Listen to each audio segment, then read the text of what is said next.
Actually എല്ലാവരും പ്രണയവും ഏകദേശം ഒരേ ടെംപ്ലേറ്റ് തന്നെയാണ്. ഇഷ്ടം പറയുന്നു, ഇഷ്ടത്തിന് വേണ്ടി ട്രൈ ചെയ്യുന്നു. ഏതാന്ന് അറിയാം, മറ്റേ ജിംഖാനയുടെ മറ്റേ ഒരു ബോഡി ട്രാൻസ്ഫോർമേഷൻ. അപ്പോ എനിക്ക് ഭയങ്കര ഇത്രയും ലൈക്ക് നന്നായി വർക്ക് ചെയ്യുന്ന ഒരു ഡെഡിക്കേറ്റഡ് ആയിട്ടുള്ള ഒരു ആക്ടറാണ്. പുള്ളിക്കാരുടെ ഒപ്പൊക്കെ ഒരു സ്ക്രീൻ നന്നായിരുന്നു. അപ്പോഴാണ് സുജിച്ചേട്ടൻ ഇങ്ങനെ ഒരു കോള് വരുന്നതും. നമ്മൾ പ്രണയിക്കുമ്പോൾ നമ്മള് ഭയങ്കര സീരിയസ് ആയി പ്രണയിക്കുമ്പോൾ നമ്മൾ സൗഹൃദത്തിന്റെ ഇടയിലോ ആൾക്കാരുടെ ഇടയിലോ നമ്മുടെ ആ പുറത്ത് കാണിക്കില്ല. പക്ഷെ നമ്മുടെ പേഴ്സണൽ സ്പേസിൽ അത് പ്രണയം എല്ലാവരും പേഴ്സണൽ സ്പേസിലുള്ളതാണ്. അവരുടെ മനസ്സിലാണ് ആ പ്രണയത്തിന്റെ ഡെപ്ത്. അതെ, എന്തായാലും കുറച്ചായാലും ഇപ്പൊ ക്രിഞ്ചും ക്ലീഷൊക്കെ കട്ട് ചെയ്തോണ്ടിരിക്കുന്ന സമയല്ലേ, കുറഞ്ഞോണ്ടിരിക്കല്ലേ, കുറച്ച് ക്രിഞ്ചും ക്ലീഷൊക്കെ കണ്ടോക്കാം. അതിഭീകര കാമുകൻ എന്ന സിനിമയുടെ അണിയറ പ്രവർത്തകർ, അതിൻ്റെ എഴുത്തുകാരൻ സുജയ് മോഹൻരാജ്, അഭിനേതാക്കളായ ലുക്മാൻ, ദൃശ്യ, അശ്വിൻ എന്നിവരാണ് ഇന്ന് നമുക്കൊപ്പം ഉള്ളത്. ഈ സിനിമയിൽ സാറിന് ഒരു റൊമാൻറ്റിക് മൂവിയാണ് എന്ന് ട്രെയിലറിൽ നിന്ന് വ്യക്തമാണ്. അപ്പം അങ്ങനെ ഒരു പടത്തിൽ നമ്മൾ സാധാരണ അതിൻ്റെ ഓൺ സ്ക്രീൻ അതിൻ്റെ ഒരു അഭിനേതാക്കളുടെ കെമിസ്ട്രി ആണ് പറയുക.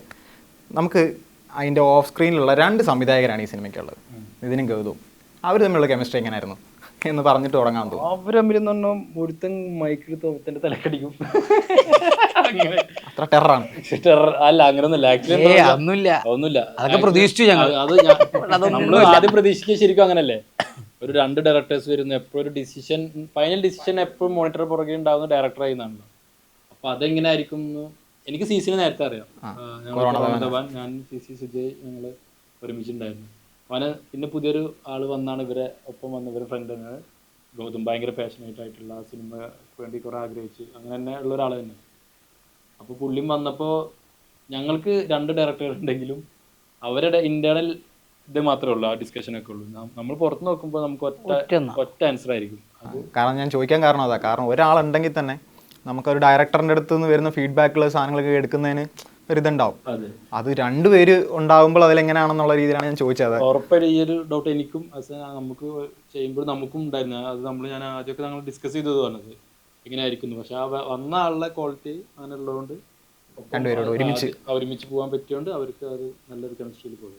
ഓക്കെ, ഈ ഒരു റോം കോം ആണ് എഴുതുമ്പോൾ ഒരു ക്രിഞ്ചായി പോകാൻ സാധ്യതയുള്ള, അല്ലെങ്കിൽ ഈ തിയേറ്ററിൽ തന്നെ ആളുകൾ ഭയങ്കരമായി ആസ്വദിക്കുകയും, ഈ പ്രണയ സീനുകളുടെ ഒരു പ്രത്യേകതയാണല്ലോ, തിയേറ്ററിൽ നമ്മൾ ആസ്വദിച്ചാലും വെളിയിൽ വന്ന് കഴിയുമ്പോൾ അത് ക്രിഞ്ചായിരുന്നു എന്ന് പറയുന്നതിൽ ഒരു അഡ്മിറ്റ് ചെയ്യാനൊരു ബുദ്ധിമുട്ടുണ്ടാവും. അപ്പോൾ അങ്ങനെ ഒരു സാധനം എഴുതുമ്പോൾ എന്തൊക്കെയായിരുന്നു മനസ്സിൽ വെച്ചിരുന്നത്? ആ ഒരു ചൂപ്പി പെട്ടുപോരെന്നുള്ള ഇതുണ്ടായിരുന്നോ?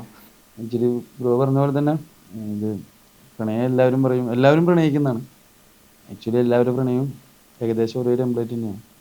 ഇഷ്ടം പറയുന്നു, ഇഷ്ടത്തിന് വേണ്ടി ട്രൈ ചെയ്യുന്നു. പക്ഷേ നമ്മൾ ഇപ്പോൾ എല്ലാവരും ക്രിഞ്ചാന്നൊക്കെ പറയും. സൊസൈറ്റിയുടെ മുന്നിൽ വെറുതെ എല്ലാവരും പുറത്ത് മെയിൻ സാധനം അതാണ്. സോഷ്യൽ മീഡിയയിൽ നമ്മൾ ആ പടം നമ്മുടെ അടുത്തിരിക്കുന്ന ആളാണെങ്കിൽ കൂടി ആ സീൻ കണ്ടിട്ട് നമുക്ക് അയാളുടെ റിയാക്ഷൻ മനസ്സിലാവും. പിന്നെ ഇതാണ് ആളാകെ ഇഷ്ടപ്പെട്ട ആ പരിപാടി എന്ന് കഴിഞ്ഞിട്ട് പക്ഷെ അത് അഡ്മിറ്റ് ചെയ്യാനൊരു ബുദ്ധിമുട്ടുണ്ടാവും. അത് നമ്മൾ റിയൽ ലൈഫിലും അങ്ങനെ നമ്മൾ പ്രണയിക്കുമ്പോൾ നമ്മൾ ഭയങ്കര സീരിയസ് ആയി പ്രണയിക്കുമ്പോൾ നമ്മൾ സൗഹൃദത്തിന്റെ ഇടയിലോ ആൾക്കാരുടെ ഇടയിലോ നമ്മുടെ ആ പുറത്ത് കാണിക്കില്ല. പക്ഷെ നമ്മുടെ പേഴ്സണൽ സ്പേസിൽ അത് പ്രണയം എല്ലാവരും പേഴ്സണൽ സ്പേസിലുള്ളതാണ്. അവരുടെ മനസ്സിലാണ് ആ പ്രണയത്തിന്റെ ഡെപ്ത്. ഇപ്പോൾ നമ്മുടെ ഫ്രണ്ട്സൊക്കെ വന്ന് അവരുടെ ലവ് സ്റ്റോറി പറയുമ്പോൾ അവർ ചിലപ്പോൾ കരഞ്ഞ് ഇമോഷണലായിരിക്കും പറയും ആ മൊമെന്റിൽ. നമുക്ക് ചിലപ്പോൾ അത് കേൾക്കുമ്പോൾ ക്രിഞ്ചായിട്ട് എന്ത് പറയുന്നത്. പക്ഷെ അതുകൊണ്ട് തന്നെയാണ് എല്ലാ കാലത്തും കൃത്യമായ ഇടവേളകളിൽ എല്ലാ ഇൻഡസ്ട്രിയിലും ലവ് സ്റ്റോറീസ് ഹിറ്റ് ആവാറുണ്ട്. ഇപ്പോൾ നമ്മുടെ കേരളത്തിൽ പ്രേമം, തമിഴ്നാട്ടിലെ ഓട്ടോഗ്രാഫ്, ആട്ടക്കത്തി, ഒരുപാട് പടങ്ങൾ, കന്നഡയിൽ ലവ് മോക്ക്, ഒത്തിരി സിനിമകൾ സംഭവിക്കുന്നുണ്ട്. അത് ജനങ്ങളെ സ്വീകരിക്കുന്നുണ്ട്. ഈ സിനിമയും ഒരു നോർമൽ പ്രണയമാണ്. പക്ഷെ ഇതിലൊരു പരിപാടി ഉണ്ട്. അല്ല, ഈ ആട്ടക്കത്തി പറഞ്ഞ കൂട്ടത്തിൽ ആട്ടക്കത്തി എടുത്തു പറഞ്ഞുകൊണ്ടാണ് ഞാൻ ചോദിക്കുന്നത്. ആട്ടക്കത്തി മൂഡിലൊക്കെ വരുന്നൊരു സാധനമുണ്ടോ അതിൽ? ആക്ച്വലി അങ്ങനെ ആരും പറയാറില്ല അങ്ങനെ. ഈ സിനിമ എന്ന് പറഞ്ഞു കഴിഞ്ഞാൽ ഇന്നത്തെ ജെൻസിയുടെ പ്രേമല്ല പറയുന്നത്. ഇത് ആക്ച്വലി 2012 to 2014 കാലഘട്ടത്തിൽ നടക്കുന്ന ഒരു ലവ് സ്റ്റോറിയാണ്. ഒരു 10-13 വർഷം ബാക്കിൽ. അപ്പോൾ നമ്മളൊക്കെ 90 കിഡ്സൊക്കെ കിടന്ന് വന്നിട്ടുള്ള കുറച്ചും കൂടി ഇന്നസെൻ്റ് ആയിട്ടുള്ള ഒരു പ്രേമം, ഒരു ലവ് ഫീലാണ് പറയുന്നത്. അപ്പോൾ അത് ജനങ്ങൾ സ്വീകരിക്കുന്നതാണ്. ഇന്നത്തെ തലമുറയ്ക്കും അത് ഇന്നാണല്ലോ കുറച്ചും കൂടി നമുക്ക് ഫോണൊക്കെ എല്ലാവരിലും ഒരുപാട് വന്നു. വാട്സാപ്പ് നമുക്കിപ്പോൾ ഏതൊരു പെൺകുട്ടിയുടെ അടുത്തും നേരിട്ട് പോയി പറയാതെ തന്നെ നമ്മുടെ ഇഷ്ടം അറിയിക്കാൻ ഒത്തിരി മീഡിയം വന്നു. അന്ന് ഇതൊന്നും ഉണ്ടായിരുന്നില്ല. അതല്ലെങ്കിൽ ഇതിൻ്റെ ഒക്കെ ഒരു സ്റ്റാർട്ടിങ് ആയിരുന്നു. നമ്മളതിലേക്ക് ഇപ്പോൾ യൂസ്ഡായി വരുന്നൊരു ടൈമിൽ ഒരു സ്റ്റോറിയാണ് അത്. ലുക്കു, ദൃശ്യ, അശ്വിൻ എല്ലാവരും കൂടി ഗംഭീരാക്കിയിട്ടുണ്ട്. നന്നായി വരുന്നതാണ് ഞങ്ങളുടെ പ്രതീക്ഷ. അതിഭീകര കാമുകൻ എന്നാണ് ടൈറ്റിൽ. അപ്പോൾ ടൈറ്റിലുകളുടെ വെറൈറ്റി എടുത്തു കഴിഞ്ഞാൽ എനിക്ക് തോന്നുന്നു ലുക്മാൻ്റെ സിനിമകളുടെ ടൈറ്റിലുകൾ നോക്കിക്കഴിഞ്ഞാൽ വളരെ വെറൈറ്റികളായിട്ടുള്ള ടൈറ്റിലുകളുള്ള ഒരു നടനാണ്. അപ്പം എല്ലാ പടവും എനിക്ക് തോന്നുന്നു ദായവും 16-12 മുതലുള്ള എല്ലാ ടൈറ്റിലുകളിലും ഭയങ്കര ക്യാച്ചി ആയിരിക്കും ആ സിനിമകളുടെ ഇതിൽ. ഇതിൽ ആ കണക്ഷനും ഉണ്ടാകും, ആ ക്യാരക്ടറുമായിട്ട് എന്തെങ്കിലും ഒരു കണക്ഷൻ വരുന്നൊരു പരിപാടി ഉണ്ടാവും അതിൽ. ഇതിലെ കാമുകൻ ഒരു ഭീകരനാണോ എന്ത് തോന്നുന്നു? അല്ല, ഇതിലെ കാമുകൻ ഒരു കാമുകൻ എന്ന് പറയുമ്പോൾ അത് എപ്പോഴാണ് ഭീകരനാവണമെന്ന് വെച്ചാൽ എനിക്ക് തോന്നുന്നു അവൻ ഏത് സിറ്റുവേഷനിൽ നിന്ന് വരുന്നു, അവൻ്റെ സ്വഭാവൻ്റെ ഇൻഫീരിയോറിറ്റി കോംപ്ലക്സുകൾ, അവൻ്റെ കുറേ പ്രശ്നങ്ങളുണ്ടാവും എനിക്ക്. അവന് പിന്നെ ഒരു സാധാ നാട്ടിൽ നിന്നും +2 മാത്രം കഴിഞ്ഞ ഒരുത്തൻ കുറേ വർഷങ്ങൾക്ക് ശേഷം ഒരു കോളേജിൽ പോകുന്നു, ഒരു കോഴ്സ് ഇന്ത്യയിൽ ഒരു കോഴ്സ് വേണമെന്നുള്ളൊരു ആഗ്രഹത്തിൽ പോകുന്നു. സ്ത്രീകളോട് സംസാരിക്കുമ്പോഴാണെങ്കിലും ഭയങ്കര സ്ത്രീകളോടൊന്നും തന്നെ സംസാരിക്കാൻ ഭയങ്കര ബുദ്ധിമുട്ടുള്ള അങ്ങനെയുള്ള ഒരുപാട് പേരുണ്ടല്ലോ നമുക്കറിയാം. അങ്ങനെയുള്ള ഒരാൾ കാമുകനാകുമ്പോൾ അവനൊരു പ്രണയം ഉണ്ടാകുമ്പോൾ അതിലൊരു ഭീകരൻ, അതിലൊരു വ്യത്യസ്തത ഉണ്ട്. മൊമെന്റിലാണ് ഭീകരൻ പുറത്തു വരുന്നത്. അത് അവൻ്റെ ലൈഫിൽ ഉണ്ടാക്കുന്നത് തന്നെയാണ് സിനിമ. ദൃശ്യക്ക് എന്താണ് അങ്ങനെ തോന്നിയത് ആ കാമുകനിൽ? കാമുകനിൽ എന്താ തോന്നുന്നത്? പേഴ്സണലി ആണോ അതോ എൻ്റെ ക്യാരക്ടറിൻ്റെ? അനു അയ്യോ കഥ പറയാൻ പറ്റില്ലല്ലോ. കഥ പറയണ്ട. ഇതിന്റെ ട്രെയിലർ കട്ട് തന്നെ എനിക്ക് തോന്നിയൊരു പരിപാടി എന്ന് വെച്ചാൽ അതിലൊരു ഗിമ്മിക്കുകളൊന്നും ഇല്ലാതെ അതിന്റെ ഒരു ഇതാണ് ഈ പടത്തിന്റെ മൂഡ്. ഇങ്ങനെ ആയിരിക്കും അത് എലിവേറ്റ് ചെയ്ത് പോവുക. ട്രെയിലറിൽ പടം സംസാരിച്ചിട്ടില്ല എന്നാണ് എനിക്ക് തോന്നുന്നത്. ട്രെയിലറിൽ പറഞ്ഞല്ല, ഈ പറഞ്ഞ ഒട്ടും ഗിമ്മിക്കൊന്നും കാരണം സാധാരണ വരുന്ന അങ്ങനെയാണല്ലോ. സാധാരണക്കാരന്റെ നമ്മുടെ എല്ലാവരും ജീവിതത്തിൽ നടന്നിരിക്കാവുന്ന തരത്തിലുള്ള ഒരു പ്രേമം. ഇപ്പം ബ്രോ നേരത്തെ ചോദിച്ചാൽ എന്താണ് ഇതിലെ അതിഭീകര കാമുകൻ. അതായത് ഇതിൽ കാമുകൻ ഭീകരനായോണ്ടല്ല, ഇത് അതിഭീകര കാമുകൻ അയാളുടെ മനസ്സിലെ റിയൽ ലൈഫ് അങ്ങനെ സ്റ്റോറി ഉണ്ടായിരുന്നു. ജീവിതമായിട്ട് 98% ബന്ധമുണ്ട്. നമ്മുടെ ഡയറക്ടർ CCയുടെ അമ്മയൊക്കെ ആയിട്ട് നല്ല കണക്ഷൻ ഉണ്ട്. ഇത് ആക്ച്വലി നമ്മുടെ ജീവിതത്തിൽ കടന്നു വന്നിട്ടുള്ള ഒരു 1-2 പ്രണയത്തിന്റെ കുറച്ച് എലമെന്റ്സ് എടുത്തിട്ടുണ്ട്. ആക്ച്വലി കുറേ വർഷങ്ങൾക്ക് മുമ്പ് എനിക്ക് ആ സമയത്ത് ഞാൻ ഭയങ്കര ഇൻട്രോവേർട്ട് ആയിരുന്നു. അപ്പോൾ ധൈര്യമില്ലാത്തൊരവസ്ഥയുടെ ഒരു പരിപാടികളൊക്കെ ലുക്കുവിൻ്റെ ക്യാരക്ടർ നന്നായിട്ട് നമ്മുടെ പടത്തിലേക്ക് വന്നിട്ടുണ്ട്. പിന്നെ CCയുടെ അമ്മ ഇതിൽ ആക്ച്വലി ഞാനും CCയും തമ്മിൽ സൗഹൃദമാവുന്നത് 2008-ലാണ്. ഞങ്ങൾ ഈ സ്ക്രിപ്റ്റിൻ്റെ ഇതിൻ്റെ പണി തുടങ്ങുന്നത് 2013-ലാണ്. ആക്ച്വലി ഇതിൻ്റെ ഒരു ഫസ്റ്റ് ഡ്രാഫ്റ്റ് എഴുതി തീരുന്നത് 2015-ലാണ്. പക്ഷേ ഈ സിനിമ സംഭവിക്കുന്നത് 2025. ഈ സിനിമ എനിക്കും CCക്കും വളരെ പ്രിയപ്പെട്ട സിനിമയാണ്. കാരണം ഇതിൽ അമ്മയായിട്ട് ചെയ്തിരിക്കും ആ ഒരു ക്യാരക്ടർ എടുത്തിരിക്കുന്ന CCയുടെ റിയൽ ലൈഫ് എൻ്റെ അമ്മയും അത്രയും അറ്റാച്ച്മെൻ്റ് ഉള്ള അമ്മയിൽ നിന്നുള്ള കുറേ കാര്യങ്ങളാണ് അതിലേക്ക് നമ്മുടെ ജീവിതത്തിൽ കുറച്ച് എലമെൻസും ബാക്കി നമ്മുടെ ഫിക്ഷനൊക്കെ പ്ലേസ് ചെയ്യും. അതാണ് ഈ പ്രണയം തുറന്നു പറയാൻ പേടിയുണ്ടെങ്കിലും ഇപ്പോഴത്തെ ജനറേഷനെ കുറച്ചുകൂടി ഈസി ആയിരിക്കും. എനിക്ക് തോന്നുന്നു 90 kids ഒക്കെ കുറച്ചും കൂടി അവരാദ്യ പ്രണയം അതിന് പറയാനൊക്കെ കുറച്ച് ബുദ്ധിമുട്ടിട്ട് തന്നെയാണ്. ഇപ്പോൾ പ്രണയം തുറന്നു പറയാനുള്ള ഒരു പ്രയാസമുള്ള ഒരു തലമുറയെ കാണിക്കാൻ വേണ്ടി തന്നെയാണോ ഇതൊരു വേറൊരു കാലഘട്ടത്തിൽ പ്ലേസ് ചെയ്ത് അല്ലെങ്കിൽ വേറൊരു സമയത്ത് പ്ലേസ് ചെയ്ത്? ആക്ച്വലി ഇന്നത്തെ കാലത്തേക്ക് ഈ കഥ അല്ലെങ്കിൽ കറൻറ്റ് 2025 നമുക്ക് ഈ കഥ പറയാൻ പറ്റില്ല.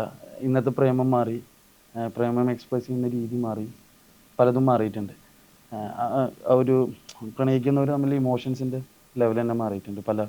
പല ന്യൂജൻ വേർഡ്സ് വന്നിട്ടുണ്ട്. ഇപ്പോൾ കുറച്ചു കാലം മുമ്പ് ഇത് ക്രൈം സ്റ്റോറീസ് വരുമ്പോഴാണ് പറഞ്ഞുകൊണ്ടിരുന്നത് സ്റ്റോറി ആലോചിക്കാൻ പറ്റില്ല കാരണം CCTV ഉണ്ട്, പ്രശ്നം ആദ്യം തീർന്നു പോകുന്നുള്ളു. പ്രണയത്തിനും ഇപ്പൊ അങ്ങനെ ഒരു പരിപാടി ഉണ്ടല്ലേ, കാലം മാറിയതിൻ്റെതായ എല്ലാതും മാറുന്നതനുസരിച്ച് നമ്മൾ ആ റിലേഷൻഷിപ്പിൻ്റെയും നമ്മൾ പ്രണയിക്കുന്നതിൻ്റെയും നമ്മളത് ഫീൽ ചെയ്യുന്നതിൻ്റെ ഒക്കെ ലെവൽ മാറിക്കൊണ്ടിരിക്കുന്നുണ്ട്. കോമൺ ലവ് മാത്രമാണല്ലോ അതിൽ സെയിം. അതിൻ്റെ കാലഘട്ടം മാറുന്നതനുസരിച്ച് നമ്മുടെ മനസ്സ് മാറുന്നുണ്ട്, ചിന്തകൾ മാറുന്നുണ്ട്. അതുകൊണ്ടാണ് നമ്മളത് അവിടെ പ്ലേസ് ചെയ്തിരിക്കുന്നത്. പിന്നെ ഈ പടത്തിൽ ഇതിൻ്റെ ഒരു അവസാനം നമ്മൾ ഒരു കാര്യം, ഒരു മെസ്സേജ്, ഒരു സംതിങ് നമ്മൾ പറയാൻ ഉദ്ദേശിക്കുന്നുണ്ട്. അതാണ് നമ്മൾ ഈ സിനിമ ചെയ്യാനും എഴുതാനും നമ്മളെ പ്രേരിപ്പിച്ചൊരു കാര്യം. അതാണ് ഫുള്ളി റിവീൽ ആയിട്ടില്ല എന്ന് അശ്വിൻ പറഞ്ഞിട്ടുള്ളത്. പറഞ്ഞത് അതെന്താണ് അയാളെ കുറിച്ചൊന്നും സംസാരിച്ചിട്ടില്ല ട്രെയിലറിൽ. ട്രെയിലറിൽ അതാണ് ഇതിൻ്റെ ഒരു ഹൈലൈറ്റ്. അത് ആ ഒരു മൊമെന്റിൽ എല്ലാവർക്കും അവരുടെ ലൈഫായിട്ട് കണക്റ്റ് ആവും എന്നാണ് ഞങ്ങളുടെ എല്ലാവരും വിശ്വാസം. ട്രെയിലർ വന്ന സമയത്ത് അതിൻ്റെ കമൻറ്റ് സെക്ഷനൊക്കെ നമ്മൾ നോക്കിക്കഴിഞ്ഞാൽ യൂട്യൂബിലൊക്കെ എല്ലാവരും ചോദിക്കുന്ന ഒരു കാര്യമാണ് ദൃശ്യയുടെ കാര്യം. സത്യമാണ്, ആ നമ്മൾ ട്രെയിലർ കണ്ടു കഴിഞ്ഞാൽ അതിൽ സീരിയസ് ആയിട്ട് നമ്മൾ കാണുന്ന സാധനം ഇതാണ്. ദൃശ്യം എവിടെയാണ്, എന്തുകൊണ്ടാണ് ഈ നടി ഇങ്ങനെ അധികം വരാത്തത് എന്നുള്ള ചോദ്യമുണ്ട്. നമ്മൾ ഫിലിമോഗ്രഫി നോക്കിക്കഴിഞ്ഞാലും ഒരു ഗ്യാപ്പ് ഉണ്ടാവും. അത് മനഃപൂർവ്വം എടുക്കുന്നതാണോ അതോ നമ്മൾ വരാൻ വേണ്ടി കാത്തിരിക്കുകയായിരുന്നു. അല്ല, എനിക്ക് അതിന് എങ്ങനെ ഉത്തരം പറയണമെന്ന് ആക്ച്വലി എനിക്ക് അറിയില്ല. അപ്പൊ അടുത്ത ആലോചിക്കട്ടെ. എന്തൊരു അല്ല, ഞാനും ഒരു ഗ്യാപ്പ് അങ്ങനെ എടുക്കണം എന്ന് വിചാരിച്ച് അങ്ങനെ എടുത്തതല്ല. ഞാനും ഹാപ്പി വെഡിങ് ചെയ്യുന്ന സമയത്ത് ഞാൻ ചെറിയ കുട്ടിയായിരുന്നു. അപ്പൊ അത് കഴിഞ്ഞ് കോളേജ് പോകുമ്പോ ഒരു ഡിഗ്രി വേണം എന്നുള്ളത് എനിക്ക് നിർബന്ധമായിരുന്നു. അപ്പൊ മൾട്ടി ടാസ്കിങ്ങിൽ കുറച്ച് വീക്കാ. അപ്പൊ അങ്ങനെ കോൺസെൻട്രേറ്റ് ചെയ്ത് അങ്ങനെ പോയി. അതുകൊണ്ടാണ് അല്ലാണ്ട് മനഃപൂർവ്വമായിട്ട് അങ്ങനെ എടുത്തൊരു ഇതല്ല. പക്ഷേ ഈ റൊമാൻറ്റിക് ജോണറിലോട്ട് വരുമ്പോൾ എനിക്കൊന്നു ദൃശ്യ നിങ്ങളെക്കാട്ടി സീനിയർ ആണെന്നാണ്, ലുക്മാനെക്കാട്ടി സീനിയർ ആണെന്നാണ് തോന്നുന്നത്. കാരണം ഇതിനു മുമ്പത്തെ പടത്തിൽ ഉണ്ടായിരുന്നു, അത് ഫുൾ ഓൺ മാച്ച് ബോക്സിനകത്ത്. അതിനകത്ത് ഭീകരമായിട്ടുള്ള കാമുകനായിട്ട് റോഷനായിരുന്നു. അതിന് മുമ്പത്തെ പടത്തിലും ഒരു സിജുവിന്റെ ഒരു റൊമാൻറ്റിക് ലൈൻ ഉണ്ട് അതിനകത്ത്. നമ്മള് തുടക്കം കുറെ കാര്യങ്ങളൊക്കെ ഞാൻ ചോദിക്കായിരുന്നു ഇവളോട്. സജഷൻ തന്നിട്ടുണ്ടോ? പിന്നെ റൊമാൻസ് എന്ന് പറഞ്ഞാൽ ഞാൻ എനിക്ക് ആക്ച്വലി എന്താ കുറെ ഇപ്പൊ ഈ പറഞ്ഞ ബ്രേക്ക് എടുത്ത് ചെയ്തതുകൊണ്ട് തന്നെ ഹാപ്പി വെഡിങ് ചെയ്യുന്ന സമയത്ത് നമുക്ക് അങ്ങനെ അധികം ബുദ്ധി വെച്ച് തുടങ്ങുന്നില്ലല്ലോ. അപ്പൊ നമ്മൾ അധികം അങ്ങനെ ആലോചിച്ചിട്ടല്ല. പ്ലസ് 1 പ്ലസ് 2 ആ ഒരു സമയത്ത്. അപ്പൊ അതല്ല, 6ാം ക്ലാസ്സിലെങ്ങാണ് നാടകം തുടങ്ങിയല്ലേ? ഞാൻ ഇവള് ഇത് അഭിനയിക്കുമ്പോ ഞാൻ ഇല്ല.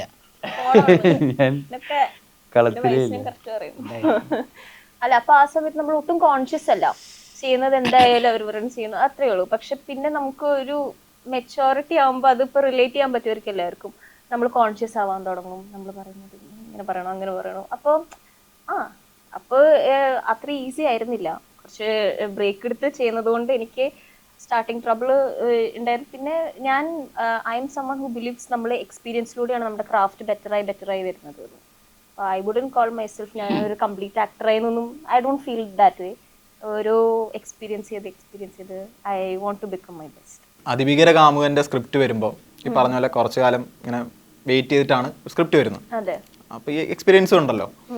ഇത് നമ്മൾ ആ സ്ക്രിപ്റ്റ് വായിച്ചപ്പോൾ എന്താ തോന്നി, ഈ പടം ഞാൻ ചെയ്യേണ്ടതാണ്, ഇതിനു മുമ്പ് ചെയ്ത പടവും റൊമാൻറ്റിക് ആണ്, റൊമാൻസ് ജോണറിൽ വരുന്നതാണ്, അതൊന്നും നോക്കാതെ ഇത് ഞാൻ ചെയ്യാം എന്ന് തോന്നാൻ കാരണം എന്താ? സുജി ചേട്ടൻ എനിക്ക് വീട്ടിൽ വന്ന് സ്ക്രിപ്റ്റ് പറയുന്ന സമയത്ത് സുജി ചേട്ടൻ ഉണ്ടായിരുന്നു, നമ്മുടെ ഒരു ഡയറക്ടർ CC നിതിൻ ഉണ്ടായിരുന്നു. അപ്പോൾ അവർ രണ്ടുപേരും കഥ പറയുന്ന സമയത്ത് ഞാനുണ്ട്, അച്ഛനുണ്ട്, അമ്മയുണ്ട്, നമ്മളെല്ലാവരും കൂടി ഇരുന്നിട്ടാണ് കഥ കേൾക്കുന്നത്. അപ്പോൾ യൂഷ്വലി ഞാൻ കഥ കേൾക്കുമ്പോൾ എനിക്കിങ്ങനെ കോൺസെൻട്രേറ്റ് ചെയ്തിരിക്കാൻ എനിക്ക് കുറച്ച് ബുദ്ധിമുട്ടാണ്. ഞാനിങ്ങനെ ലൈക്ക് സോൺ ഔട്ടായി പോകുന്ന കൂട്ടത്തിലാണ്. പക്ഷെ ഞാൻ സുജി ചേട്ടൻ്റെ അടുത്ത് പറയുകയും ചെയ്തു, ഇത് ഞാൻ ഒട്ടും സോൺ ഔട്ട് ആയില്ല, ഞാൻ ഇങ്ങനെ കേട്ടിരുന്നു. അപ്പോൾ എനിക്ക് തോന്നുന്നു ഒരു ഡയറക്ടർ അല്ലെങ്കിൽ ഒരു ഫിലിം മേക്കിങ്ങിൻ്റെ ഒരു വലിയൊരു ആസ്പെക്റ്റ് എന്ന് പറയുന്നത് സ്റ്റോറി ടെല്ലിംഗ് ആണ്. അത് സുജി ചേട്ടൻ അടിപൊളിയായിട്ട് ചെയ്തു. എനിക്ക് വിഷ്വലൈസ് ചെയ്യാൻ പറ്റി. എനിക്ക് എവിടെയും ഞാൻ സോൺ ഔട്ട് ആയില്ല. അപ്പോൾ അതൊരു പോസിറ്റീവായിട്ട് എനിക്ക് തോന്നി. സുജി ഭയങ്കര നറേറ്ററാണ്, അടിപൊളിയായിട്ട് കഥ പറയും, ഇങ്ങനെ കേട്ടിരിക്കും. അതായത് ഇതില് സസ്പെൻസ് ത്രില്ലർ അങ്ങനത്തെ ഒരു സ്റ്റോറി അല്ല, സിമ്പിൾ ക്യൂട്ട് അങ്ങനത്തെ ഒരു സ്റ്റോറിയാ. പക്ഷെ ഇങ്ങനെ കേട്ടിരുന്ന് ഈ സബ്ജക്ട് പറയാൻ കുറച്ചും കൂടെ രസമായിട്ട് പറയാൻ പറ്റും. അതായത് ഈ പറയുന്ന ക്രിഞ്ച് സംഭവങ്ങളൊക്കെ നമുക്ക് അപ്പൊ ലൈക്ക് എന്താ അങ്ങനെ ഒട്ടും ലൈക്ക് ഇങ്ങനെ പറയുന്ന സമയത്ത് നമുക്ക് ഒരിക്കലും ആ ഒരു ക്രിഞ്ച് എന്നുള്ള ഒരു പെർസ്പെക്റ്റീവിലേ നമ്മൾ കാണുന്നില്ല. നമ്മൾ ചില സീൻസ് ഒക്കെ നേരത്തെ പറഞ്ഞു, ചില സീൻസ് ഒക്കെ നമ്മളിങ്ങനെ വായിച്ച് ഷൂട്ടിന്റെ മുന്നേ ഇപ്പൊ കാരവൻ ഇങ്ങനെ ഡിസ്കസ് ചെയ്യുമ്പോൾ നമ്മൾ ചിന്തിക്കും ഇങ്ങനൊക്കെ പറയൊരു കാമുകൻ ക്രിഞ്ച് പേഴ്സണൽ സ്പേസിലൊക്കെ അല്ലേ ഇതടത്ത് ഞാൻ പറഞ്ഞില്ല പിന്നെന്താ ഡൗട്ട്. അപ്പൊ പറയാം, അത് അത്രയും നമുക്ക് തോന്നും ഇത്രയും പോണോ എന്നൊക്കെ തോന്നും. പക്ഷെ നമ്മൾ ടോട്ടലി കാണുമ്പോഴാണ് നമുക്ക് അത് എങ്ങനെയാണ് അതിന്റെ ഒരു ഗ്രാഫ് ഇരിക്കുന്നത് എന്നും ഇതൊക്കെ നമുക്ക് മനസ്സിലാവും. ലുക്ക് ഇതില് അർജുൻ എന്ന് പറഞ്ഞ ക്യാരക്ടറിന്റെ ഒരു ഗ്രാഫ് ഉണ്ട്. ആക്ച്വലി ഇതിൽ അനു കുറച്ചും കൂടി ബോൾഡാണ്, അനുവിനേക്കാൾ എല്ലാവർക്കും ഗ്രാഫ് ഉണ്ട്, പക്ഷെ അർജുൻ്റെ ഗ്രാഫാണ് ഇതിലൊരു നമുക്ക് ഭയങ്കര ഒരു ഇൻട്രോവേർട്ടിൽ നിന്ന് തുടങ്ങി അവനിലേക്ക് പ്രേമം വന്ന് അവൻ അതെങ്ങനെ അവൻ ഹാൻഡിൽ ചെയ്യുന്നുള്ള, ഒരാൾ പ്രേമത്തിൽപ്പെട്ട് അയാൾക്കത് ഹാൻഡിൽ ചെയ്യാൻ പറ്റുമോ പറ്റില്ല എന്നുള്ളതിൻ്റെ ഒരു പരിപാടിയാണ് ഈ സിനിമയിൽ പറയുന്നത്. അപ്പോൾ അത് ലുക്ക് ബ്രോ കിടലിനായിട്ടാണ്, നമുക്ക് ഭയങ്കര ഹാപ്പിയാണ് ആ ഗ്രാഫ് കൊണ്ടുവരിക്കുന്നത്, പെർഫോം ചെയ്തിരിക്കുന്നത്. ഈ ലുക്മാൻ്റെ ഫിലിമോഗ്രഫി നോക്കിയാൽ ഇതിലുള്ള എല്ലാ ക്യാരക്ടേഴ്സിനും ഇപ്പം മൾട്ടി സ്റ്റാറർ ആയിക്കോട്ടെ എന്താണെങ്കിലും ആ ക്യാരക്ടറിന് ഒരു കോൺഫ്ലിക്റ്റ് ഉണ്ടാവും. ആ കോൺഫ്ലിക്റ്റ് കാരണമാണ് നമ്മൾ പലപ്പോഴും ലുക്മാനെ ശ്രദ്ധിക്കുന്നത്. ലുക്മാൻ എന്ന ആക്ടറിനെ ശ്രദ്ധിച്ച് നമ്മൾ തുടങ്ങുന്നത് ആ കോൺഫ്ലിക്റ്റ് ഉള്ള കഥാപാത്രം, കഥയുമായി ബന്ധപ്പെട്ട ഒരു കോൺഫ്ലിക്റ്റ് ഉള്ള കഥാപാത്രം ലുക്മാനായിരിക്കും. ലുക്മാൻ ചെയ്യുന്ന കഥാപാത്രത്തിനായിരിക്കും അങ്ങനെ ഒരു കോൺഫ്ലിക്റ്റ് ഉണ്ടാകും. ലുക്മാനെ തിരഞ്ഞെടുക്കാനുള്ള കാരണവും അങ്ങനെ എന്തെങ്കിലും ഉണ്ടോ? അതായത് ആക്ച്വലി കൊറോണ ധവാൻ എന്നുള്ള മൂവിയിൽ ഞങ്ങൾ ജവാമിനും ആദ്യം ലുക്ക് ബ്രോ ആയിരുന്നില്ല നമ്മുടെ മനസ്സിൽ, വേറെ ഓപ്ഷൻസ് ആയിരുന്നു. ഞങ്ങൾ ആ സിനിമ അന്ന് ചെയ്യാൻ നിൽക്കുമ്പോൾ അന്ന് നടന്നില്ല. അതിനുശേഷം 2 വർഷത്തിന് ശേഷമാണ് ലുക്ക് ആയിട്ട് പിന്നെ ഞങ്ങൾക്ക് ആ സിനിമ സംഭവിക്കുന്നത്. 2020 പ്ലാൻ ചെയ്ത പടമാണ്, 2022 ഷൂട്ട് പടമാണ്. അപ്പോൾ കൊറോണ ധവാനിൽ നമ്മൾ കണ്ട ഒരു ക്യാരക്ടറുണ്ട് ജവാമിന്, അത് ലുക്ക് തകർത്ത് അതിൽ പല സീൻസും ഉണ്ട്. ഇപ്പോൾ സിനിമയിൽ അധികം കാണിക്കാത്ത സീൻസാണ്. ഹാൻഡ്സ് വെക്കുക, അതൊക്കെ ഒരു ലോക്കൽ ഒരു വില്ലേജ് നമ്മുടെയൊക്കെ നാട്ടിൻപുറത്ത് ഉള്ള മദ്യപാനവും ഹാൻഡ്സും എല്ലാ പരിപാടിയും ആ പടത്തിൽ കാണിച്ചിട്ടുണ്ട്. അപ്പോൾ അതിൽ ഓരോ വളരെ മൈന്യൂട്ടായിട്ട് നമ്മുടെ നാട്ടിൽ കാണുന്ന നമ്മൾ കണ്ട് പരിചയമുള്ള ആളെ പോലെ അങ്ങനെ കണക്ട് ആവുന്ന ഒരാളായിട്ട് പല പടങ്ങളിലും നമുക്ക് തോന്നാറുണ്ട്. അല്ല, ഇതിൽ വന്നത് അങ്ങനെയാ. ഈ കൊറോണ ധവാനിൽ വരുന്നത് എനിക്ക് തോന്നുന്നത്, ഞാൻ ആ സമയത്ത് തല്ലുമാല ചെയ്തുകൊണ്ടിരിക്കുകയാണ്, ഷൂട്ട് നടന്നുകൊണ്ടിരിക്കുക. അപ്പോൾ അതിന്റെ അസോസിയേറ്റ് KT ആണ്. അപ്പോൾ KT ഇവരെ ക്ലോസ് സുഹൃത്താണ്. അപ്പോൾ ഇവരുടെ ഡിസ്കഷനിൽ തല്ലുമാല കഴിഞ്ഞാൽ ചിലപ്പോൾ ലുക്കിന് അങ്ങനെയാണ് ഫസ്റ്റ് ഒരു ഡിസ്കഷൻ പറയുന്നത്. ഇതിന്റെ ട്രെയിലറിന് തുടക്കത്തിലേ ഇങ്ങനെ ആള് വന്നിട്ട് ഇങ്ങനെ തോളത്ത് തട്ടുമ്പോ ഇങ്ങനെ ഒരു നോട്ടം കൊടുക്കുന്ന ഒരു സാധനം ഉണ്ടല്ലോ ട്രെയിലറിന്റെ തുടക്കത്തില്. ഈ പറയുന്ന അർജുൻ എന്ന് പറയുന്ന കഥാപാത്രം നമുക്ക് പെട്ടെന്ന് മറ്റേ തല്ലുമാലയിലെ ഒരു വൈബ് കിടക്കുന്നോണ്ട് നമുക്ക് ഇവ ഇടിക്കുന്നവനാണോ ട്രെയിലർ തുടങ്ങുമ്പോൾ നമുക്ക് തോന്നുന്ന ഒരു സാധനം, ഒരു കലിപ്പുള്ള മനുഷ്യനാണോ എന്ന് തോന്നിപ്പിക്കുന്ന ഒരു ഇതുണ്ട്. ലുക്കുവിനെ ഫുള്ള് അധികം സിനിമയിൽ കാണിച്ചിരിക്കുന്നത് കലിപ്പനായിട്ടാണ്. ഇപ്പൊ കൊറോണ ധവാനിലായാലും അത്യാവശ്യം ധവാമിനു കുറച്ചൊരു മുരടനായിട്ടുള്ള ഒരുത്തനായിരുന്നു. പക്ഷെ ഈ പടം അങ്ങനെയല്ല. ഇത് ലുക്ക് ഇതുവരെ ചെയ്ത സിനിമകളിൽ നിന്ന് ഏറ്റവും ഡിഫറെൻ്റ് ആയിട്ടുള്ള, പിന്നെ ആ ധവാമിനുന്ന് ഇതിലേക്ക് ഇറങ്ങി വന്നപ്പോൾ ഒരു ഫുൾ മാറ്റം ബോഡിയിലായാലും അതിന്റെ മാനേഴ്സ് ആയാലും അതിന്റെ പെർഫോമൻസ് ആയാലും എല്ലാം നമ്മൾ ഭയങ്കര ജിംഖാൻ ആലപ്പുഴ ജിംഖാൻ കഴിഞ്ഞ ശേഷം അതിനുവേണ്ടി അതിൽ ഭയങ്കര ബൾക്കപ്പായിട്ട് അത് കുറച്ചുകൂടി അത് നമുക്ക് ഗുണം ചെയ്ത് ഈ പടത്തിന് ഒരു പയ്യൻ കോളേജ് കുമാരൻ വള എന്ന് പറഞ്ഞ സിനിമ ഇതായിരുന്നു. വള ഉണ്ടായിരുന്നു. അല്ല ഇത് അങ്ങനൊന്നല്ല, ഇതിപ്പോ ഇവരൊക്കെ പറഞ്ഞു തരുന്നതനുസരിച്ചിട്ട് പരിപാടി നടക്കണ സംഭവം. ഇത് മാത്രമൊന്നുമല്ല, ഇതൊക്കെ നമ്മൾ പറയണല്ല. ആക്ച്വലി ഇതിപ്പോ 14-ാം തീയതി റിലീസ് ചെയ്ത്, കാരണം നമുക്ക് പല അനുഭവങ്ങളുള്ളതുകൊണ്ട് തന്നെ സിനിമ എന്ന് പറയുന്നത് നമ്മുടെ കയ്യിൽ, നമുക്കിടയിൽ കുറച്ച് പേരുടെ ഇടയിൽ നമുക്ക് ചിലപ്പോൾ നല്ലതായിരിക്കും നമ്മുടെ പ്രൊഡക്റ്റാണ്. പക്ഷെ ഇതിൻ്റെ ഒക്കെ അപ്പുറം 14-ാം തിയേറ്ററിൽ ഇറങ്ങുമ്പോൾ അത് ജനങ്ങൾ എങ്ങനെ വരുന്നു, പ്രേക്ഷകരാണല്ലോ കംപ്ലീറ്റ്ലി ഇത് ഫൈനലി ഒരു തീരുമാനം എത്തുന്നത്. നമ്മൾ എപ്പോഴും നമ്മൾ ഒരു ഔട്ട് കണ്ട് നമ്മൾ കാണുന്ന ഒരു മൂഡേ അല്ല തിയേറ്ററിൽ കാണും. നമ്മൾ വിചാരിക്കും ഇത് കുറച്ച് നേരത്തെ കണ്ടപ്പോൾ രസം ഉണ്ടായിരുന്നില്ല, നമ്മൾ ഒറ്റയ്ക്ക് കണ്ടപ്പോൾ. തിയേറ്ററിൽ എന്തൊരു രസം കിട്ടാത്തത്? അതൊരു പല സ്വഭാവത്തിൽ പല ആളുകൾ, പല സ്ഥലത്തു നിന്ന് വന്ന ആളുകൾ ഒരുമിച്ചൊരു സ്ഥലത്ത് ഇരിക്കുന്ന ഒരു വൈബ് എന്ന് പറയുന്നത്, ഒരു ജനക്കൂട്ടം ഇരിക്കുന്നതിൻ്റെ മുന്നിൽ ഒരു സാധനം പ്രസന്റ് ചെയ്യുക എന്ന് പറയുന്നത്. പക്ഷെ ജെന്യൂനായിട്ട് ഒരു ഒപ്പീനിയൻ, ഒരു പ്രതികരണം ജെന്യൂനായിട്ട് കിട്ടുക എന്ന് പറയുന്നതും പാടല്ലേ. നമ്മൾ നേരത്തെ പറഞ്ഞ പോലെ ഇത് ഇവര് ആസ്വദിച്ചാണോ ആസ്വദിച്ചല്ലയോ, അതിപ്പോൾ എഴുത്തുകാർക്കും ആ പ്രശ്നം വരും, അഭിനേതാക്കൾക്കും ആ പ്രശ്നം വരും. എൻ്റെ പെർഫോമൻസ് അവർക്ക് തിയേറ്ററിൽ വർക്കായി, ചിലപ്പോൾ OTT വർക്കായില്ലെന്ന് പറയുന്നത് കേൾക്കാം. തിയേറ്ററിൽ വർക്കായി പക്ഷെ OTT വർക്കായില്ല എന്ന് പറഞ്ഞേക്കാം. അപ്പോൾ ഇങ്ങനത്തെ സാധനങ്ങൾ ഈ ബിഗ് സ്ക്രീനിൽ നിന്നും ഭൂരിഭാഗം പേര് OTT-യിലേക്ക് പോകുന്നൊരു സമയത്ത് നമുക്ക് തോന്നൂലേ എങ്ങനെയാണ് ഒരു ജെന്യുവൻ ഒപ്പീനിയൻ എടുക്കുക, അല്ലെങ്കിൽ ഇതിൽ എനിക്ക് ഈ പടത്തിൽ എൻ്റെ പെർഫോമൻസിൻ്റെ ശരിക്കുള്ള ഒരു ഫീഡ്ബാക്ക് എന്താണ്, അങ്ങനെ ശ്രമിച്ചിട്ടുണ്ടോ ആരെങ്കിലും, അങ്ങനെ പെർട്ടിക്കുലർ പേഴ്സണോ അല്ലെങ്കിൽ ആളുകൾ എന്തെങ്കിലും? ഞാനെപ്പം ആദ്യം നമ്മൾ തന്നെ ഇതിനെ കാണുമല്ലോ, അതാണ് എൻ്റെ ഫസ്റ്റ്, ഞാൻ തന്നെയാണ് എൻ്റെ ഫസ്റ്റ്, ഞാൻ എന്നിലും പിന്നെ പ്രേക്ഷകരിൽ നിന്ന് എനിക്ക് കുറേ സുഹൃത്തുക്കൾ നമ്മുടെ അടുത്ത വളരെ ഓപ്പണായി സംസാരിക്കുന്ന, ഒരിക്കലും നന്നായെന്നും പറയാത്ത, കൊള്ളൂലെങ്കിൽ അങ്ങനത്തെ ആളാണ്. അത് മിണ്ടാതിരുന്ന തന്നെ മനസ്സിലാവും കുഴപ്പമില്ല തോന്നുന്നുണ്ട്. പിന്നെ അത്രയും സൂപ്പറായ ഓക്കേടാ അത്ര പറയുന്ന അങ്ങനെയുള്ള ആളുകളുണ്ട്. ഇവനെ ഒരിക്കലും പൊക്കി പറയരുത് എന്ന് ആഗ്രഹിക്കുന്നു. പക്ഷെ അത് നമ്മുടെ അടുത്ത സുഹൃത്തുക്കളാണ്. അവരെ ഒപ്പീനിയൻ എന്ന് പറഞ്ഞാൽ നമുക്ക് ഭയങ്കര ഇമ്പോർട്ടൻ്റ്. അവരെ നമ്മളിത് കാണിക്കുക ഏറ്റവും ലാസ്റ്റൊക്കെയാണ്. കാരണം ആ ഡാർക്ക് കിട്ടേണ്ട വെച്ചിട്ട്. പക്ഷേ അവർ നമ്മുടെ നല്ലതിന് വേണ്ടി ചിന്തിക്കുന്ന ആളുകളൊക്കെയാണ്. ഈ പറഞ്ഞ ഭയങ്കര വലിയ പോയിന്റ്. നമ്മൾ ഈ തിയേറ്റർ റെസ്പോൺസും OTT റെസ്പോൺസും രണ്ടാണ്. ചില തിയേറ്ററിൽ വർക്കാവാത്തത് OTT വർക്കാവും, അത് തിയേറ്ററിൽ വർക്കായത് OTT വർക്കാവില്ല. ആ ഒരു മീറ്റർ അല്ലെങ്കിൽ ആ ഒരു സംഭവം എന്താന്നുള്ള ആ ഒരു ക്രൈറ്റീരിയ എന്താന്നുള്ളത് സത്യത്തിൽ എനിക്കറിയില്ല പേഴ്സണലി. അത് നമുക്ക് മനസ്സിലാക്കാൻ പറ്റുന്നില്ല. അത് എന്താണ് അതിന് വേണ്ടത്, അതെന്താണ് ആ തിയേറ്റർ വൈബ്, എന്താണ് കുറേ അടി ഉണ്ടാവലാണോ, കുറേ ഫൈറ്റ്, കുറേ മാസ് മസാല, കുറേ വലിയ ബഡ്ജറ്റാണോ, അതോ ഇമോഷനാണോ? നമുക്ക് ഒട്ടും ഗസ് ചെയ്യാൻ പറ്റാത്ത രീതിയിലാണ്. കാരണം ചെറിയ പടം ചിലപ്പം നമ്മൾ പ്രതീക്ഷിക്കാത്ത രീതിയിൽ കയറി പോകുന്നതാണ്. അതാണ് ഞാൻ പറഞ്ഞത്, പ്രേക്ഷകരുടെ മുന്നിൽ ഒരു വിധിക്ക് വേണ്ടി നമ്മൾ ഇട്ട് കൊടുക്കുകയാണ്, അവരത് തീരുമാനിക്കുകയാണ്. അത് പരസ്പരം അറിയുന്നവരോ ഒരു ബന്ധമില്ലാത്ത കുറേ പേര് വന്നിരുന്ന് തീരുമാനിക്കുന്നതാണ്. അത് നമ്മൾ സ്വീകരിച്ചേ പറ്റൂ എന്താണെങ്കിലും. ഈ സുഹൃത്തിൻ്റെ കാര്യം പറഞ്ഞപ്പോഴാണ്, അശ്വിൻ ഇതിനകത്തും ഇല്ലാത്ത കഴിവുകൾ ഒരാൾക്കുണ്ടെന്ന് പറഞ്ഞ് പ്രോത്സാഹിപ്പിക്കുന്ന ഒരു സുഹൃത്താണോ, അതോ അശ്വിൻ്റെ ഒരു ക്യാരക്ടർ എങ്ങനെയാണ്? ഇവനെ അങ്ങനെ പ്രോത്സാഹിപ്പിക്കുന്ന ഒരു കൂട്ടുകാരനല്ല. ഇപ്പം പറഞ്ഞില്ലേ, ഇപ്പോൾ എന്താ പറയുക, ആത്മാർത്ഥമുള്ള ചില കൂട്ടുകാരന്മാർ എല്ലാത്തിനും പ്രോത്സാഹിപ്പിക്കില്ല ചിലപ്പോൾ. അത്തരത്തിൽ എൻ്റെ അടുത്ത് കണക്ട് ചെയ്ത് നിൽക്കുന്നൊരു കൂട്ടുകാരനാണ്. വെച്ചാൽ എൻ്റെ ക്യാരക്ടറിനെ സംബന്ധിച്ചിടത്തോളം ഇവനാണ് എൻ്റെ വേൾഡ്. എനിക്ക് അതിനകത്ത് പേഴ്സണലി ഫാമിലി കാര്യങ്ങൾ അതിൻ്റെ ഇമോഷൻസ് ഒന്നുമില്ല. എൻ്റെ ഇമോഷൻ മൊത്തം കൂട്ടുകാരനുമായിട്ട് കണക്ട് ആയിക്കൊണ്ടാണ്. അപ്പോൾ ഈ 6 വർഷം പ്ലസ് 2 കഴിഞ്ഞ് 6 വർഷത്തിന് ശേഷം ക്യാമ്പസിലേക്ക് പോകുന്നൊരു ക്യാരക്ടറാണ് അർജുൻ. അപ്പോൾ കൂടെ കൊണ്ടുപോകുന്നുണ്ടോ? ഇല്ല അതിനുള്ള സർട്ടിഫിക്കറ്റ്സ് ഇല്ല. കൂട്ടുകാരനെ ചുറ്റി നടന്നുകൊണ്ട് അത് ഇതാക്കാത്തൊരു ക്യാരക്ടറാണ്. പക്ഷെ ഇവൻ പോവാനും സമ്മതിക്കില്ല. അതിനും വെല്ലുവിളി നിൽക്കുന്നത് നീ പോയാറിയല്ല, ഇഷ്ടം പോലെ പഠിക്കണ്ട. പോവാൻ വേണ്ടി അങ്ങനെ സപ്പോർട്ട് ചെയ്യില്ല. കാരണം അതും ഓനെ വേണേ, അതാണ്. ഇല്ല, ക്യാമ്പസിലെ പാട്ടിലാന്ന് തോന്നുന്നു കാർത്തി വരുന്നത്. ക്യാമ്പസിലാണ് കാർത്തി. അപ്പൊ അത് ഒരു ഫീൽ ആവുമോ? കാരണം ഈ കൂട്ടുകാരന് കഥാപാത്രത്തിന് ഈ സിനിമയിൽ അങ്ങനെ ഒരു ഇത് ഞാൻ കണ്ടിട്ടില്ല. പരിധി കഴിഞ്ഞാല് പിന്നെ കാർത്തിയും നാട്ടിലോട്ട് വരും. അങ്ങോട്ട് വരുന്നുണ്ടേ, വരാതെ നിവൃത്തിയില്ല ഉണ്ടാക്കും. കോളേജിൽ പോയി പ്രസിഡന്റ്. ഇപ്പൊ ഒരു റൊമാൻറ്റിക് മൂവി എന്ന് പറയുമ്പോൾ അതിൽ 2-3 കാര്യങ്ങൾ ഒഴിച്ചു കൂട്ടാൻ പറ്റാത്ത ചില സാധനങ്ങളുണ്ടല്ലോ. ഒരു ടെംപ്ലേറ്റ് എന്ന് തന്നെ വേണമെങ്കിൽ പറയാം.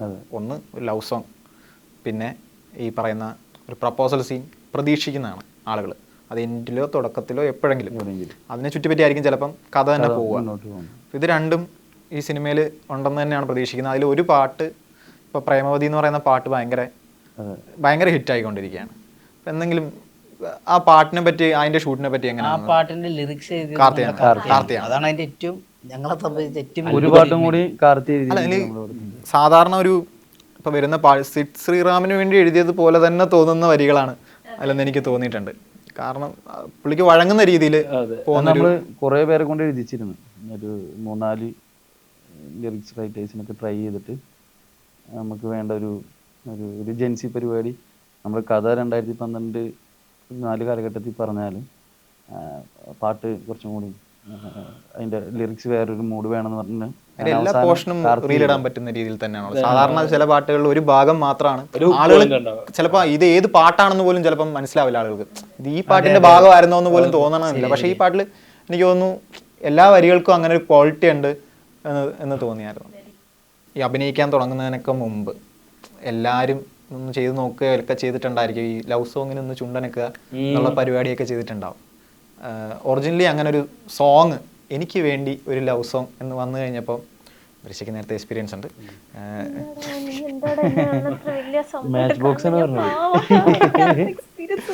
ഇല്ല, ആ പടത്തിൽ എനിക്കൊന്ന് അമ്പു എന്നാന്ന് തോന്നുന്നു ആ ക്യാരക്ടറിന്റെ. ആ പടത്തിന്റെ ആദ്യാവസാനം മാച്ച് ബോക്സ് ഒരാളിങ്ങനെ പുറകെ നടക്കുന്ന റൊമാൻറ്റിക് സോങ് എന്ന് ഇത് വരുമ്പം അഭിനയിക്കാൻ കിട്ടിയതിന്റെ ഒരു എക്സൈറ്റ്മെന്റ്. ആക്ച്വലി ഇത് ഫസ്റ്റ് കഥ എന്ന് പറഞ്ഞപ്പോൾ എനിക്ക് ആ ഒരു ഫാക്ടർ കൂടി ഉണ്ടായിരുന്നു. ലവ് സോങ്, പ്രണയം. നമ്മള് സിനിമ അഭിനയിക്കാൻ ആഗ്രഹിക്കുന്ന സമയത്ത് ഫൈറ്റ്, മാസ്, തിരിഞ്ഞു നോക്കണം, എല്ലാം അത് ചെയ്യണം. പിന്നെ ഏതിലിപ്പോ പുറകെ നടന്ന് നായികളുടെ പുറകെ നടന്ന് പ്രേമിക്കണം. പിന്നെ നമ്മുടെ ഒറ്റയ്ക്കുള്ള സമയം, അങ്ങനത്തെ ഒക്കെ ഭയങ്കര നമ്മളിങ്ങനെ സ്വപ്നം കാണുമല്ലോ ഒരു ആക്ടർ എന്ന നിലയിൽ. നമ്മൾ പിന്നെ അങ്ങനെ പലതും കരഞ്ഞു നോക്കും, ചിരിച്ചു നോക്കും, അങ്ങനെയൊക്കെ ചെയ്യുമല്ലോ. അപ്പൊ അതിലത്തെ ഒരു കാര്യമായിരുന്നു ഇത്. അപ്പൊ കറക്റ്റ് ഇങ്ങനത്തെ ഒരു കഥ വന്നപ്പോൾ ഇത് ഭയങ്കര ഫ്രഷ് ആയിട്ടുള്ളതോ അല്ലെങ്കിൽ പുതുതായിട്ട് എന്തോ കാണിക്കാനുള്ള ഒരു കഥ, ഒരു സബ്ജക്റ്റ് ഒന്നുമല്ല. പക്ഷെ നമ്മളിത് എപ്പോഴും കാണാൻ ആഗ്രഹിക്കുന്ന ഒരു സാധനം. കണ്ടാൽ ഇരുന്നൊന്ന് എൻജോയ് ചെയ്യും. എന്നിട്ട് ആരും കാണണ്ട കാണിക്കണം എന്നുള്ള സാധനം നമ്മൾ കാണിക്കുന്നില്ല. ഒരു മനുഷ്യന്റെ കഥ. പക്ഷെ ഇത് എല്ലാവരും കാണാൻ ആസ്വദിക്കാനും ഇഷ്ടമാണ് എന്നാണ് വിശ്വസിക്കുന്നത്. അത് തന്നെയാണ് ഒരു ഫാക്ടർ ഇതിൽ വരാനുള്ള. ഞാൻ നേരത്തെ ചുമ്മാ പറഞ്ഞാണ് എക്സ്പീരിയൻസിൻ്റെ കാര്യം. അതുകൊണ്ട് പ്രേമവതിയുടെ ആ പാട്ട് ഷൂട്ട് ചെയ്യുമ്പോൾ നമ്മളെ ഒരാൾ ആ ക്യാരക്ടറിൻ്റെ ഒരു ഇത് വെച്ച് നോക്കിയാൽ നമ്മളെ ഒരാൾ പിന്തുടരുകയാണ്. അപ്പം നമ്മളെ ആയിരിക്കും കൂടുതലും ഫോക്കസ് ചെയ്ത് നമ്മളായിരിക്കും മുമ്പിൽ വരിക. ഇപ്പം അനു എന്ന് പറയുന്ന ക്യാരക്ടറായിരിക്കും മുമ്പിൽ വരിക. അപ്പോൾ അതിനെ എന്നാൽ എന്നെ ഒരാൾ ആരാധിക്കുന്നു എന്നുള്ള രീതിയിൽ തന്നെ മുമ്പോട്ട് പോകുന്ന രീതിയിൽ ഒരു ക്യാരക്ടർ അഭിനയിക്കുക എന്ന് പറയുന്ന ആ ഒരു പരിപാടി എങ്ങനെ ഉണ്ടായിരുന്നു ഷൂട്ടൊക്കെ?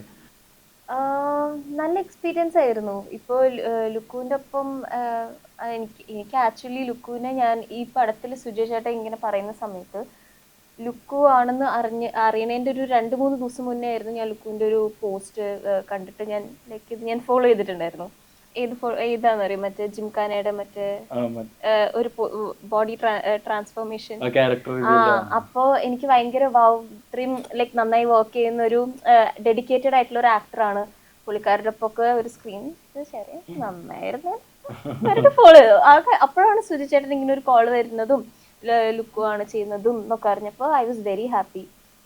ഈ പറയുന്ന പോലെ തന്നെ ഞാനും ഭയങ്കര എക്സൈറ്റഡ് ആയിരുന്നു എങ്ങനെയായിരിക്കും, അതായത് എങ്ങനെ വർക്ക് ചെയ്യും എന്നുള്ളത്. പക്ഷെ ഭയങ്കര കംഫർട്ടബിൾ ആയിരുന്നു. ഭയങ്കര ടീച്ചറിനെ അങ്ങനെ പോയി. ഇപ്പൊ റോം കോം ആണെന്ന് തോന്നുന്നു പടം. ജോണർ സ്പെസിഫിക് ആയിട്ട് പറയുകയാണെങ്കിൽ കോമഡി ട്രാക്ക് കൂടെ നല്ല രീതിയിലുണ്ട്. റൊമാൻസും ഒപ്പം ഈ റോം കോം വരുമ്പോൾ പലപ്പോഴും സംഭവിക്കുക ഈ റൊമാൻസ് വരേണ്ട സമയത്തും നമുക്കത് കൃത്യമായിട്ട് ഫലിപ്പിക്കാൻ പറ്റിയില്ലെങ്കിൽ അവിടെ അസ്ഥാനത്ത് കോമഡി വരിക, ആ റൊമാൻസും പോയി കോമഡിയും പോയി എന്നുള്ളൊരു അവസ്ഥ വരാറുണ്ട്. ഇതിലെങ്ങനെയാണ് ആ ബാലൻസിങ് കീപ്പ് ചെയ്ത് എങ്ങനെയാണ്? ഇതിൽ ആക്ച്വലി നമ്മൾ കൊറോണ ധവാൻ കംപ്ലീറ്റ്ലി ഹ്യൂമറിൽ പോകുന്നതാണ്. ഇതിൽ നമ്മൾ ഹ്യൂമറിനല്ല പ്രാധാന്യം കൊടുത്തിരിക്കുന്നത്, റൊമാൻസിനാണ്, ഇമോഷൻസിനാണ്. അപ്പോൾ കോമഡി ഉണ്ട്, പക്ഷെ നമ്മൾ അതങ്ങനെ റൊമാൻസിനും ഇമോഷനും കൂടുതൽ ഇമ്പോർട്ടൻസ്. റൊമാൻസിന്റെ മേലെ കോമഡി കയറാൻ സമ്മതിച്ചിട്ടില്ല. ഇപ്പൊ അശ്വിന്റെ റോളിന് ഇപ്പൊ ഈ പറഞ്ഞ പോലെ ഒരു കൂട്ടുകാരനെ ചുറ്റിപ്പറ്റി നടക്കുന്ന ഒരാളായതുകൊണ്ട് തന്നെ അയാളെ തന്നെ ലോകം എന്ന് വിചാരിക്കുന്ന ഒരാളായതുകൊണ്ട് അയാളുടെ ഭാഗത്തു നിന്നായിരിക്കും ചിലപ്പം കോമഡി ട്രാക്ക് ഒരുപാട് ഉണ്ടാവാൻ സാധ്യത. ആക്ച്വലി ഈ പടത്തിൽ ഞാൻ ഭയങ്കര കോമഡി ക്യാരക്ടർ അല്ല. പക്ഷെ അയാൾ ചെയ്യുന്നതിൽ ആൾക്കാർക്ക് അവന്റെ ഞങ്ങളുടെ ചില സിറ്റുവേഷൻസിൽ തമാശകൾ സംഭവിച്ചിട്ടുണ്ട്. അല്ലാതെ പർപ്പസ്ഫുള്ളി ഒരു ഹ്യൂമർ പ്ലേസ് ചെയ്യാൻ പറ്റിയൊരു ക്യാരക്ടറായിട്ട് എനിക്ക് തോന്നിയിട്ടില്ല. സ്വന്തമായിട്ട് എന്തെങ്കിലും ഇൻപുട്ട് അങ്ങനെ എന്തെങ്കിലും? ഒരുപാട് മിക്ക സീനുകളിലും ഞങ്ങൾ രണ്ടുപേരും കൂടെ ഇംപ്രൊവൈസേഷൻ ആണ്. കാർത്തിയാണ് ഇതിനകത്ത് എനിക്ക് തോന്നുന്നു ഹ്യൂമർ ബാലൻസ് ചെയ്ത ക്യാരക്ടർ. ഇംപ്രൊവൈസേഷൻ എല്ലാവരുടെ ഭാഗത്തും നിറയെ ഉണ്ടായിട്ടുണ്ട്. അശ്വിനൊക്കെ തകർത്ത് ചെയ്തിട്ടുണ്ട്.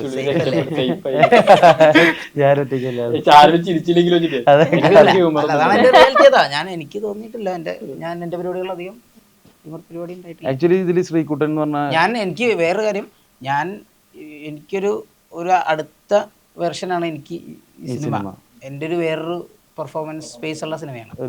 ഫേവറേറ്റ് ആയി മാറാൻ എനിക്ക് സാധ്യതയുള്ള സിനിമയാണ്.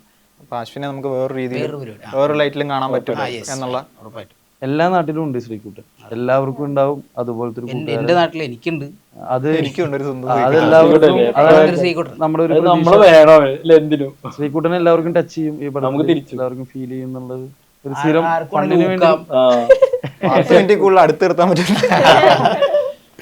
പടം ഇപ്പോൾ നവംബർ 14-ാം തീയതി റിലീസാവാണ്. അപ്പോൾ പ്രേക്ഷകരോട് എന്താണ് പറയാനുള്ളത്? ഈ പടത്തെ എങ്ങനെ സ്വീകരിക്കണം, അല്ലെങ്കിൽ ഏത് തരം ഒരു പടമായിരിക്കും എന്നാണ്, എന്ത് പ്രതീക്ഷിക്കുക അവരെന്നുള്ളത്?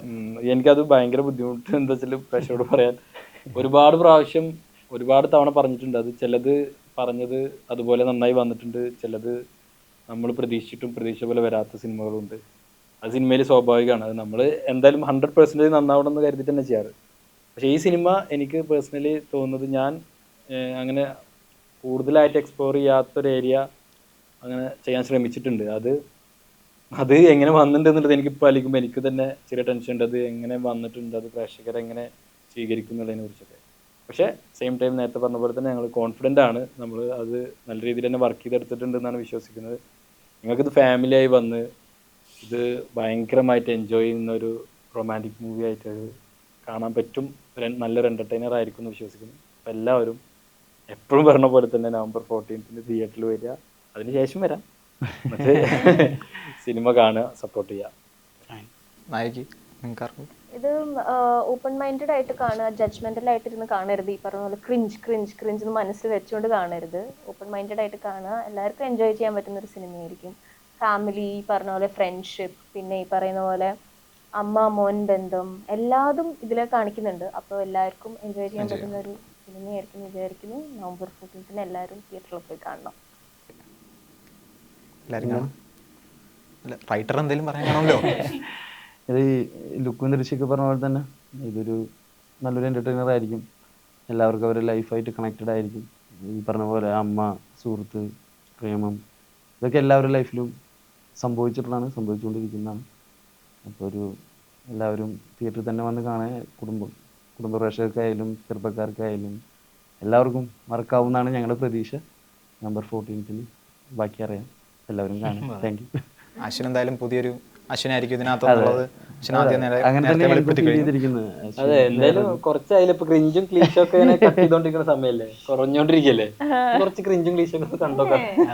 എൻജോയ് ചെയ്യും. ഓക്കെ, അപ്പം അതിഭീകര കാമുകനെയും നല്ല രീതിയിൽ പ്രേക്ഷകരെ ഏറ്റെടുക്കട്ടെ, അതിഭീകരമായ റെസ്പോൺസുകൾ തന്നെ ലഭിക്കട്ടെ എന്ന് പ്രതീക്ഷിക്കുന്നു.